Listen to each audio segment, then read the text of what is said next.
So right now, inflation in the United States is affecting everybody on a national level, whether it's food, whether it's the cost of healthcare, which has always outpaced inflation, or the cost of housing. And especially for a lot of older Americans, housing is a big issue because having a stable place to live oftentimes is a big determinant for how somebody's going to do health-wise.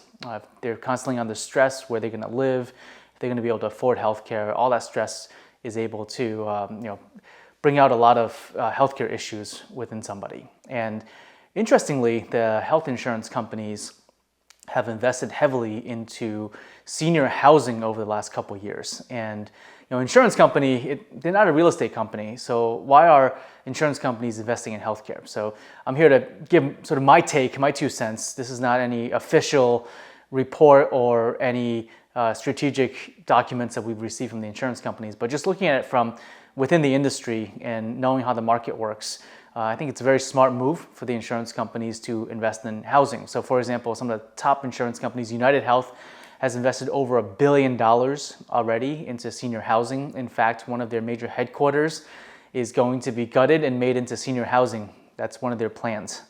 Aetna, which is a wholly owned subsidiary now of CVS, has also invested over $100 million into senior housing. They've renovated over 20,000 low-income units across the country. And then also Humana has made similar investments into senior housing as well. So why are insurance companies so interested in housing? Well, one is because a lot of the social determinants of health have said if somebody doesn't have a stable place to live, if somebody is a nomad, we have a lot of homelessness, especially in the senior population due to fixed incomes, life circumstances, and so forth. And insurance companies, frankly, spend a lot more money taking care of those individuals if they're homeless. A lot of times, folks will find themselves, especially if there's inclement weather, they'll go to the emergency room. I've certainly seen that a lot of times. It's a really tough situation where somebody I've had folks come into the emergency room and have said, look, I just need a place to stay at night.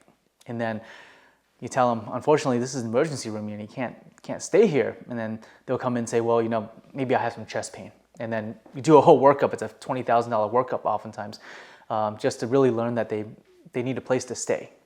And by investing in housing, you're going to be able to mitigate selfishly on the insurance company's perspective. And I think that's a smart move to say, look, instead of spending $20,000 for somebody to stay overnight in an emergency room, that $20,000 may be an entire year's of rent, if not more, at a housing unit that we own. And then also, from a business perspective, there's a saying that if somebody has more than 3 products with you, then chances are they're going to be a customer for life, unless you really mess something up. But in this case, with insurance companies, let's say you have health insurance from a company, and then you also have housing from a company, and let's say they provide you with cell phones and a ride to the doctors, maybe groceries and so forth. It's going to be very hard to get away from that system, to switch companies and have to switch all of that stuff all over again. So that's another big reason is retention. And a lot of times how these insurance companies make money is that they'll make more money off of somebody if they stay for 3, 4, 5 years and beyond with the company versus switching every year or 2. So with all those reasons in mind, it makes a lot of sense for a lot of these health insurance companies to get into the real estate business, especially because a lot of commercial real estate is in distress. A lot of multifamilies are not doing well. You had a lot of speculation, a lot of syndications go downhill, especially in a lot of these different hot markets such as Texas and in certain parts of Florida, New York, and so forth, in California especially. So you're seeing a lot of these units be repurposed, and a health insurance company certainly has deeper pockets than a lot of retail investors, and they're able to really add an adjacent line of business so that they increase their retention, increase cash flow per client or per member, and overall really build a stronger portfolio of products. Now, the downside of that is for the consumer, it might lead to a slow creep into being dependent on a particular organization. So it can be very hard to leave.